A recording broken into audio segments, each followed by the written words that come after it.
Hey guys, it's Dardan here, and the Legacy beta is finally live, so everybody can access the beta. You can be free to play a member. There will be a link in the description as well to the beta, or you can go to the Runescape homepage and click on it. And then once you log in, you can import your account to get all the bank and settings of your account in the beta. And then you get to choose between EoC mode or Legacy mode to start off with. And when you choose Legacy mode, you will see the old school interface just the way it was 3 or 2 years ago. And it looks really similar. Obviously, it doesn't look exactly the same, but the functions do work the same as they used to do. So when you click the skills tab, it opens the skills, and back or inventory opens the inventory. So like it's pretty much the same. It does look a bit different, but hopefully they also add a customizable feature soon to make it the blue color as well, or the different colors it had in 2012, I believe. That looked pretty good. But yeah, so the equipment screen as well looks a bit different now. It has more detailed information on it as well. And the I believe the old school prayers, not the ancient curses, but the other ones, have a different icon as well. But they're looking into changing that again to please people who really still find the icons ugly. I don't mind it. I know what is what. So switching between Legacy and EoC is really simple. You go to either settings, game settings, or F6, my power tab, I believe, and you can easily switch between. So it's just one click or two clicks, so really nice to switch between them if you want to do different activities such as skilling, PvP, or PvM. And but the only thing is what I saw is when you switch to your EoC interface again, everything's messed up. Like you have to choose new settings again for having slim headers and no titles. It's really annoying. Hopefully they fix that. This is still a beta, so there's a lot of bugs inside of it. But my main concern for the Legacy was like how will it affect PvM, and that's what this video is for, to see and compare what's the difference between Legacy and EoC manual users. Alright, so I did a live stream yesterday and doing all kinds of stuff on the live stream, so if you want to watch that back, you can do that. I did Rise of 6, Callfight King, even Virago, Nex, and pretty much almost every boss. And what I found out right off the bat, and as well during Slayer, is that with EoC, with ability queuing, knowing how to use rotations properly, so like try hard, you do about 50% more DPM, damage per minute, compared to Legacy mode, which is fine in my opinion, because you put up so much more effort into EoC and knowing how all the rotations work, compared to Legacy, where it's just one click and that is it. So that wise, I think is pretty good. Legacy, however, has a way better AoE attacks, such as barraging or chinning. Because Legacy makes the damage higher of your auto attacks, it does as well for the AoE spells. And that makes it quite OP as well at chinning and abyss, which I'm going to show right now. But for Slayer as well, it does seem quite relaxed, but the XP rates aren't the same as with EoC, obviously. Right, so we come to the part with the AoE abilities or spells. And well, this is a 1 minute clip, I believe, but I'm going to say now that Legacy is way faster than EoC momentum. That's because of the boosted auto attacks, and I was getting 540k XP an hour using Legacy, blood barraging with max gear. And I was getting around 400k with EoC using momentum. So the difference is quite high, and I hope they're gonna buff up momentum to the Legacy auto attacks, or nerf the Legacy auto attacks for AoE spells, because right now it's quite OP. Other than that, the auto attacks seem to be pretty good. Like if I use my Chaotic Maul, it hits like constant 500s, which I believe is the way it used to be as well in 2011 and 12. So like for that part, that's pretty good. When I use my Dragons though, I don't know if it's just me or HC. I haven't really properly tested dual wielding versus two-hander, but it seemed that two-hander weapons were doing so much more damage, or it's because it does 150% damage in one hit compared to dual wielding, which does 100% and 50% in multiple hits. So, but it did seem like 2H is doing way more damage, and especially when you're PKing. When you're PKing, you really want to use a 2H because you can do such a heavy damage in one hit. Quickly swap to a spec weapon and spec him out. As for dual wielding, I don't see a lot of people using dual wielding in PKing. It's good to get the opponent's range out, but for 2H it's way better to PK with.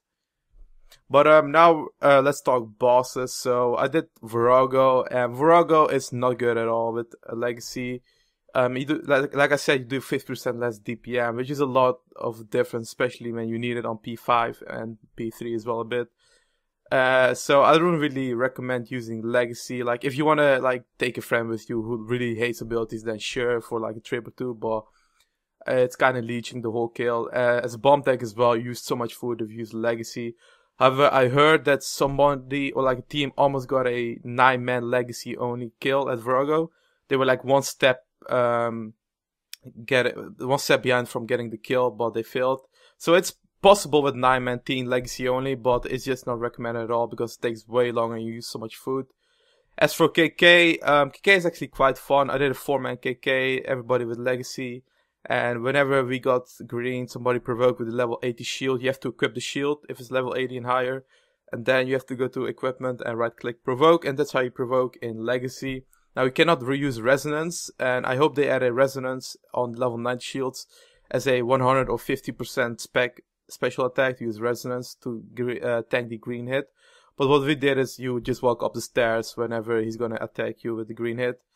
And that's pretty fun. KK was really relaxed to see, to be honest. And the DPM, yeah, like I said, like 50% less, so it took a while. Rise of 6, we actually managed to get a kill after like 2 or 3 attempts, and it was quite fun. Took I think around 7 minutes compared to the 3 minutes on EoC, so it's definitely not recommendable, but it's quite fun for a challenge. And next was really boring, and the ruby bolts didn't work, so that's why probably it was really boring as well.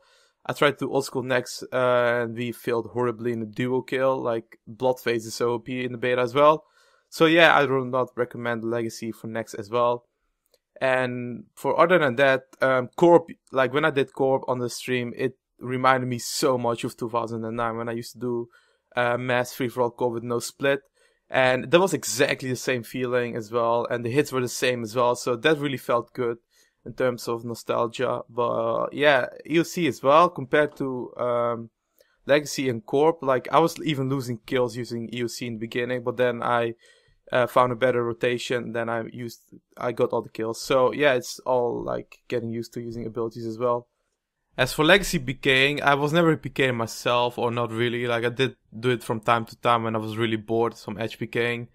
But I really enjoyed the Legacy PKing because like the RNG is unbelievable on the Legacy beta, especially with special attacks as well. And I think that's what people really loved about, or really love about PKing, is the RNG and the elemental surprise. Like you don't know what you're gonna hit next. Like it could be from 0 to 1k, like if it's an AGS.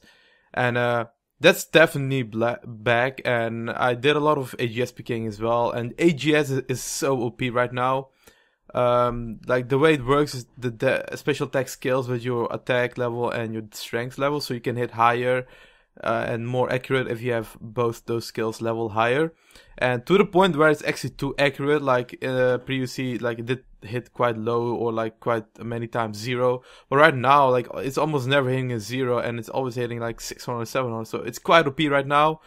And but I did have quite some fun PKing. Then I also tried EoC versus Legacy. Well, first I was using Legacy against my friend Slay Devotee, and I got him in the first match like really badly. Like it's some auto attacks with the Maul and then the special attack with AGS. It's so OP. Like the only way a Legacy can win is like with the first 4 attacks before he can get to his threshold, unless he uses Adrenaline Potion. But that's how you basically kill somebody. Like it's quite balanced out, to be honest. Like Legacy versus EoC. Like, if you think about it, Legacy shouldn't really win, but because of the high auto attacks and the AGS being so OP, you can actually quite make a difference PvP wise. I killed actually like 4 or 5 people in the wilderness as well who were using EoC, and I was using Legacy, so it's quite fun. Anyways guys, I think that's about it. So a quick recap is that a Legacy for PVM is not good at all. It's quite like relaxed, but it's really bad. It's 50% less DPM, so kills take us twice as long. For Slayer, it might be decent. Ares was maybe not the best comparison, but Legacy like is like 20-30% less DPM as well. So it can be relaxed if you don't really like to use abilities. Or Revolution, I haven't compared Revolution yet, so I cannot really totally compare it. But Slayer for Legacy is not bad. Then for PvP, obviously, Legacy is quite a lot of fun. The RNG is back. You can spec high. You can get some nice KOs. So for PKing, it might be pretty good. And as for minigames as well, like hopefully that's gonna revive Fist of Gothic, Soul Wars, and a bit of Cash Wars as well.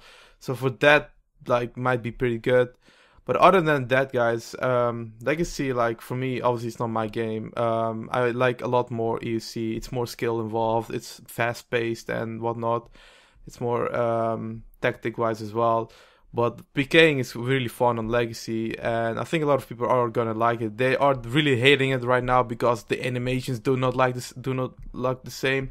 It's a really stupid argument. Like, you don't play the game because of how it looks like. You play the game with the gameplay, like most people at least. And like, you cannot find another way of bashing the game. So you find like, oh, the animation looks really funky or really weird. Like, I'm sorry, but it's not really a valid excuse to hate the game. But like, feedback, be sure to post your feedback on the forums. Everything is up for a change. And yeah, guys, thanks for watching, and be sure to hop on the beta.